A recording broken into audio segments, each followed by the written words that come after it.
पूज्य संतों के साथ इस समागम में भी हमें प्राप्त हो रहा है और इस पूरे आयोजन का आमंत्रण भी पूज्य महाराज जी की तरफ से है।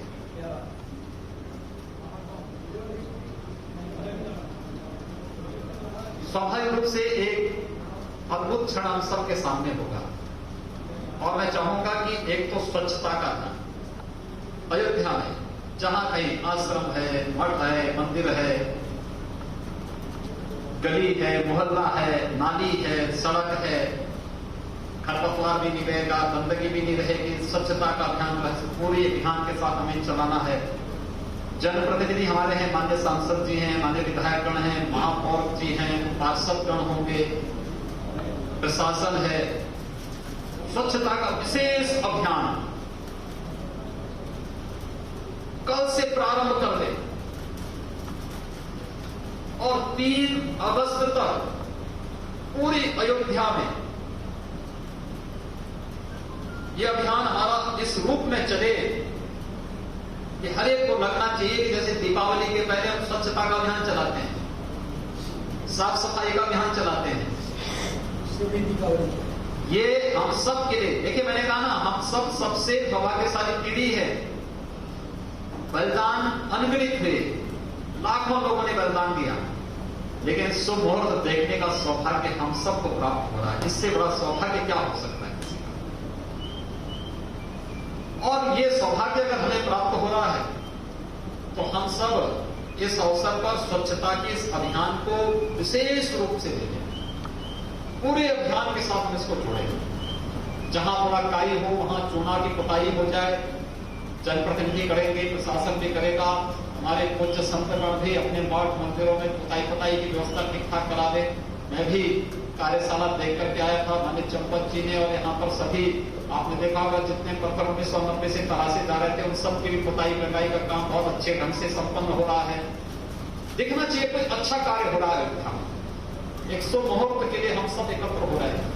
ये तैयारी इस रूप में और प्रयास होना चाहिए कि 4 की रात्रि को भी और 5 की रात्रि को भी हर मठ, हर मंदिर, हर घर में दीपोत्सव का कार्यक्रम, भव्य दीपोत्सव का कार्यक्रम, दीप जलाएं। कम से कम हम 5 दीप जलाने की व्यवस्था तो कर ही सकते हैं अपने मठ में, मंदिर में। व्यापक कार्यक्रम। अयोध्या का आयोजन ही, दीपावली का आयोजन ही जुड़ा हुआ है अयोध्या से। अयोध्या के बगैर दीपावली की कल्पना भी नहीं की जा सकती। और इसीलिए जब 3 वर्ष पहले प्रदेश में भारतीय जनता पार्टी नेतृत्व की सरकार बनी थी, तो आदरणीय प्रधानमंत्री जी के मार्गदर्शन और उनकी प्रेरणा से हम लोगों ने दीपोत्सव के इस कार्यक्रम को अयोध्या के साथ जोड़ा। यह आयोजन उसी रूप में आगे बढ़ रहा है और हमें इसको अपने साथ जोड़ना है। दीपावली कहीं भी मनाए, अयोध्या नाम उसके साथ जुड़ जाए, अयोध्या नाम उसके साथ जुड़ जाए।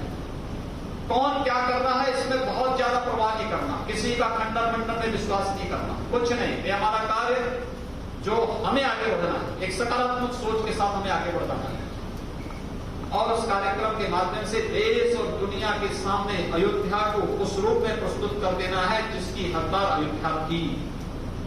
भगवान के भव्य मंदिर निर्माण के इस शुभ मुहूर्त के लिए जो सौभाग्य हम सबको प्राप्त हो रहा है, मैं सचमुच इस बात के लिए अपने आप को सौभाग्यशाली मानता हूं कि इस आयोजन में हम सबको सहभागी बनने का अवसर प्राप्त हो रहा है। पूज्य महाराज जी का आशीर्वाद इस पूरे कार्यक्रम में प्राप्त हो रहा है। श्री राम जन्मभूमि तीर्थ क्षेत्र के अध्यक्ष पूज्य महाराज जी हैं। अभी परसों अयोध्या में पूज्य महाराज जी की, पूज्य महंत परमहंस रामचंद्र दास जी महाराज की पुण्यतिथि भी मनाई गई। क्योंकि कार्यक्रम में हम सब जानते थे कि कोरोना के कारण कोई बड़ा कार्यक्रम नहीं होना है, इसलिए मैं स्वयं भी उस कार्यक्रम में नहीं सहभागी बन पाया। लेकिन पूज्य महाराज जी की आत्मा को असीम शांति प्राप्त हो रही है कि जीवन का जो निश्चय था वह पूर्ण हुआ है। मेरे स्वयं के पूज्य गुरुदेव को उनको जब अंतिम समय में लोग पूछते थे, मुझे याद है जब वो वेदांता में भर्ती थे और सदैव अशोक सिंघल जी उन्हें देखने के लिए गए, तो अंतिम शब्द उनके अशोक जी के लिए ये थे कि क्या अशोक जी मंदिर बनेगा? तो अशोक जी ने भी कहा कि महाराज जी आप चिंता मत करिए, मंदिर जरूर बनेगा, आप स्वस्थ हो जाइए। ये अंतिम वाणी थी उनकी। अपने सुग्रीव किलाधीश पूज्य महाराज जी, अनगिनत पूज्य संतों की एक लंबी परंपरा है जिन्होंने अपना पूरा जीवन केवल और केवल राम जन्मभूमि के लिए, और देश का कौन सा ऐसा कोना है, कौन से ऐसी जाति, कौन सा ऐसा पंथ और संप्रदाय है जिसने राम जन्मभूमि के लिए बढ़ चढ़ करके भाग लेकर के इस अभियान को सफल बनाने में अपना योगदान न दिया। योग्य नेतृत्व होता है, सजोने के लिए एक दक्ष योजक होते हैं, टीम होती है, तो कार्य की सिद्धि होती है, सफलता भी प्राप्त होती है। और संयोजन के लिए विश्व हिंदू परिषद था, नेतृत्व देने के लिए राष्ट्रीय स्वयंसेवक संघ था, मार्गदर्शन के लिए पूज्य संत थे, और राजनीतिक क्षेत्र में भी जब इस प्रकार का नेतृत्व आ जाता है तो साधना सिद्धि में बदल जाती है, और उस सिद्धि के रूप में प्रदान करने के लिए मोदी जी हम सबके सामने 2014 में आए, तो आज शुभ मुहूर्त हम सबको देखने को प्राप्त हुआ है। मैं तो आप सबसे अपील करूंगा कि व्यापक अभियान का हिस्सा बनकर के हम अयोध्या में उस प्रकार की एक व्यापक रणनीति को बनाएं, और उस व्यापक रणनीति का हिस्सा अगर हम बनते हैं तो यहां पे श्री राम जन्मभूमि तीर्थ क्षेत्र के द्वारा भी आह्वान हो पूरा देश के लिए। अद्भुत कार्यक्रम है 5 अगस्त की तिथि, यादगार तिथि बनते हैं देश के लिए भी, दुनिया के लिए। और यादगार तिथि बनाने के लिए कितने स्थानों पर संकल्प होना है। विकास की कार्य योजना किस रूप में अयोध्या की तैयार होनी है? राम मंदिर का निर्माण देश और दुनिया का हिंदू करेगा, और बाकी उसके बाहर की तो मुख्यमंत्री योगी आदित्यनाथ को आप सुन रहे थे, जो इस वक्त अयोध्या में है, संतों से मुलाकात कर रहे हैं, और साथ ही वो जिक्र कर रहे हैं कि 500 साल बाद आखिरकार वो वक्त आ रहा है जब भूमि पूजन के साथ ही शुरू होगा राम मंदिर निर्माण का कार्य भी। और साथ ही उन्होंने कहा कि सफाई अभियान चलाना है, 3 अगस्त तक ये पूरा सफाई अभियान पूरा हो जाना चाहिए, और अयोध्या ऐसी लगे मानो दिवाली मनाई जा रही हो। सरकार ये चाहती है कि ऐसा लगे राम जन्मभूमि पूजन के दिन कि मानो दिवाली मनाई जा रही है और खुद साक्षात भगवान राम अयोध्या लौट रहे हैं। इस सबके बीच दिशा निर्देश भी मुख्यमंत्री की तरफ से दिए गए। आपको बता दें आज अयोध्या पहुंचे हुए मुख्यमंत्री योगी आदित्यनाथ, और इस वक्त अयोध्या से हमारे सहयोगी अरुण लाइव जुड़ रहे हैं। अरुण, मुख्यमंत्री योगी आदित्यनाथ को अभी सुन रहे थे, तमाम तरह के दिशा निर्देश दे रहे थे, लेकिन उनकी बातों से ऐसा लग रहा था कि अयोध्या राम जन्मभूमि पूजन के दिन ऐसी लगे कि ना सिर्फ देश बल्कि दुनिया देखे। लेकिन निश्चित रूप से इस वक्त मैं सबसे पहले तस्वीरें दिखाऊं आपको। योगी आदित्यनाथ इस वक्त जो कार सेवक पुरम है, राम मंदिर आंदोलन का केंद्र रहा है। अशोक सिंघल सारी गतिविधि यहीं से चलाते थे, और पूरे देश और दुनिया में अगर राम मंदिर आंदोलन को आगे लेके जाया गया तो यही इसी कार सेवकपुरम से ही उसको हाईलाइट किया गया था। और इसी कार सेवकपुरम के अंदर मुख्यमंत्री योगी आदित्यनाथ अधिकारियों के साथ, और ट्रस्ट जो है राम मंदिर तीर्थ क्षेत्र ट्रस्ट जो है उसके पदाधिकारियों के साथ मुलाकात कर रहे हैं। और जैसा कि आपने बताया, विश्व हिंदू परिषद ने बाकायदा अपने सभी मंदिरों, जितने भी उनके पदाधिकारी हैं, जितने भी मठाधीश हैं, जितने भी संत हैं, महंत हैं, और आम जनता से अपील की है कि 5 तारीख को जिस दिन भूमि पूजन करेंगे प्रधानमंत्री नरेंद्र मोदी, उसी दिन की शाम को पूरे अयोध्या में और देश के तमाम मंदिरों में दीपावली की तरह दिए जलाए जाएं और जश्न मनाया जाए। उसी तरह से जश्न मनाया जाए जिस तरह से प्रभु श्री राम जब लंका पर विजय प्राप्त करके अयोध्या लौटे थे, और उस दिन जो दीपावली मनाई गई थी और उसी के बाद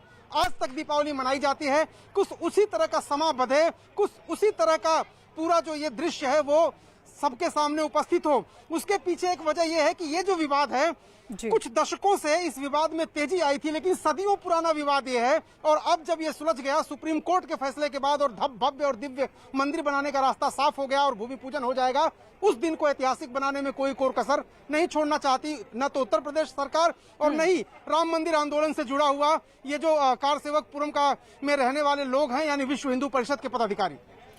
अरुण, कुछ बातें योगी आदित्यनाथ की सुनी कि किस तरीके से अयोध्या को उस दिन पूरी तरीके से भव्य सजाया जाएगा, दुल्हन की तरह सजाया जाएगा, लेकिन इसके अलावा मुख्यमंत्री ने अधिकारियों से भी मुलाकात की है। किस तरीके के निर्देश दिए गए हैं अयोध्या की भव्यता को लेकर? देखिए, पहली बात तो यह है कि सबसे पहले योगी आदित्यनाथ को हनुमानगढ़ी आना था, लेकिन वो कार्यक्रम में बदलाव करके सीधे पहुंच गए रामलला के दर्शन करने। और वहां पर जो मेकशिफ्ट टेम्पल बना था एक, यानी जहां जन्मभूमि है वहां से निर्माण कार्य उसके समतलीकरण के लिए राम और सीता इन दोनों लोगों की मूर्तियों को मेकशिफ्ट टेम्पल में ले जाया गया था। लेकिन लक्ष्मण, भरत और शत्रुघ्न उन लोगों को आज चांदी की आसंदी बनवा करके मुख्यमंत्री योगी आदित्यनाथ अपने साथ लाए थे और उन तीनों को भी वहां पर विराजमान कर दिया। पहली बात। दूसरी बात, भूमि पूजन जहां होना है, अधिकारियों के साथ उस पूरे क्षेत्र का जायजा लिया है मुख्यमंत्री ने। प्रधानमंत्री कहां भूमि पूजन करेंगे, सबसे पहले वो कहां आएंगे, मंदिर कहां से कहां तक उसकी परिधि होगी, कहां बनेगा, क्योंकि अब मंदिर के डिजाइन में भी थोड़ा सा बदलाव किया गया है। ऊंचाई उसकी 161 फीट हो गई है, लंबाई और चौड़ाई भी बढ़ गई है, लगभग 1 लाख घन फुट ज्यादा पत्थर अब लगने वाला है। तो भव्यता और दिव्यता किस तरह की होगी और निर्माण कार्य में कितना समय लगेगा, वहां जो समतलीकरण का कार्य हो रहा है वो कितनी प्रगति पर है, अधिकारियों के साथ इन सब बातों पर चर्चा की है योगी आदित्यनाथ ने। और अब जो सबसे महत्वपूर्ण बैठक है वो कार सेवक पुरम में यहाँ पर हो रही है। चंपत राय यहाँ पर मौजूद है, धर्मार्थ कार्य मंत्री यहाँ पर मौजूद है उत्तर प्रदेश के, और इसमें यह तय होगा कि जो अतिथि हैं, जो गेस्ट हैं, उनमें किनको बुलाया जाए, क्योंकि सब लोग आना चाहते हैं इस ऐतिहासिक लम्हे का साक्षी बनने के लिए। लेकिन कोरोना काल में जगह कम होगी, प्रधानमंत्री का कार्यक्रम है, इसलिए इन सारी बातों पर आज विचार विमर्श हो रहा है। बिल्कुल, इन सारी बातों पर विचार विमर्श हो रहा है। और कौन कौन लोग इनवाइट किए जाएंगे, क्योंकि कोरोना काल में संख्या बहुत कम रहेगी, उसको लेकर भी अरुण आपके पास लौट रहे हैं। लेकिन इस बीच कार सेवक पुरम में पदाधिकारियों से बातचीत कर रहे थे मुख्यमंत्री योगी आदित्यनाथ। तो उन्होंने किस तरीके से कहा कि सदियों से चला आ रहा जो विवाद था वो खत्म हो और आखिरकार वो वक्त आ रहा है 500 साल बाद जब राम मंदिर निर्माण की शुरुआत होगी। जरा सुनिए योगी आदित्यनाथ ने क्या कहा। अयोध्या के लिए 500 वर्षों के बाद इस प्रकार का शुभ मुहूर्त देखने को मिला है, और मैं आप सबसे विनम्र अपील करूंगा कि हमारा प्रयास होना चाहिए कि 3 दिन से, यानी 3 रक्षाबंधन से हमारा प्रयास होना चाहिए कि लगातार 3 दिनों तक हर मंदिर में अखंड रामायण का पाठ हम लोगों के स्तर पर। हमारे साथ महंत धर्मदास जी हैं। धर्मदास जी, पहले तो ये बताइए कि जो अतिथियों की संख्या है या अतिथियों के नाम हैं वो कब तक तय हो जाएंगे, क्योंकि मंदिर आंदोलन से तो हजारों लोग जुड़े रहे थे, कितने लोग यहाँ पर आएंगे? अब हम तो भैया इस विषय के जो हम ना उसमें ट्रस्ट में निर्णय करने वाले हैं, यहाँ के डीएम जाने, मुख्यमंत्री जाने और ट्रस्ट वाले जाने, कितना आदमी बुलाते हैं, कितना आदमी, ये हमारा कोई विषय नहीं है। जो क्यों बुलाएंगे वो जाए, जो नहीं बुलाते हैं अपने बैठ के घर में। आपसे बातचीत हुई? किससे? आपको जाने के लिए। किससे? आप जाएंगे भूमि पूजन में? देखिए, हमको भूमि पूजन में भूमि पूजन के अलग न्योता होता है, वो आएगा तो देखा जाएगा, जाया जाएगा। हाँ, रामलला हमार है, बाबा अभिराम दास जी के द्वारा रखे हुए हैं। 1990-92 में जब ढांचा गिरा उसके ऊपर उस पर मूर्ति को मैं प्रतिष्ठा किया, तो ये हमसे बड़ा खुशी के हुआ कि मंदिर सबके भगवान के बन रहा। तो ये हनुमानगढ़ी महंत को आप सुन रहे थे। अरुण हमारे साथ लगातार बने हुए हैं। अरुण, लेकिन मोटे तौर पर क्या पता चल पाया है कि कुल कितने मेहमान होंगे और किस तरीके की पूरी फहरिस्त होगी जिनको इनवाइट किया जाएगा उस दिन के लिए? देखिए, एक बात तो एकदम स्पष्ट है कि कार सेवक पुरम में बार बार कह रहा हूं कि पूरे राम मंदिर आंदोलन का केंद्र यही था और यहीं से अशोक सिंघल ने पूरे इस आंदोलन को पूरे दुनिया में फैलाया था। तो यहां से जो लोग जुड़े रहे हैं, जो लोग ट्रस्ट से जुड़े हैं आज और जो लोग मंदिर आंदोलन से जुड़े रहे हैं, उनको बुलाना जरूरी है। ये बात ट्रस्ट ने पहले ही साफ कर दिया है।